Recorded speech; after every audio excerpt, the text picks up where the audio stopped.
और तभी एक नील चमक हवा में उतरी। आयान, उसकी आंखें जल रही थीं गुस्से से। तूने मेरे सामने एक मासूम पर वार किया, ये तेरी सबसे बड़ी भूल होगी, उसने कहा और सीधे साइनी पर टूट पड़ा। हवा में जोरदार टक्कर हुई। बिजली, धुआं, आग सब मिलकर एक तबाही बन गया। साइनी ने हौंसते हुए कहा, तू मुझे नहीं रोक सकता आयान, अब ये दुनिया हमारी होगी।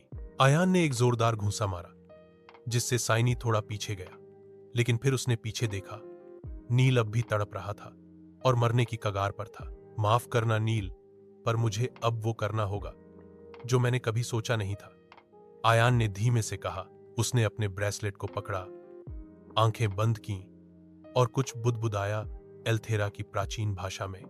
ब्रेसलेट से एक धीमी नीली रोशनी निकली जो सीधी नील के सीने में समा गई।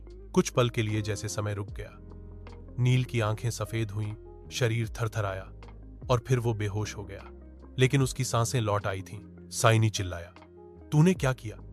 आयान उसकी तरफ मुड़ा, जो उसे मरने नहीं देता, उसे जीने की वजह दे दी। और इसके बाद शुरू हुई असली जंग। आयान और साइनी आसमान में टकराए, बिजली और आग के बीच। लेकिन अब आयान के पास सिर्फ अपनी ताकत नहीं थी, बल्कि ये एहसास भी था कि उसने एक और जिंदगी को बचाया है, एक ऐसे लड़के की जो कल कुछ बड़ा करने वाला है। लड़ाई भले ही उस रात खत्म हुई, लेकिन कहानी नहीं।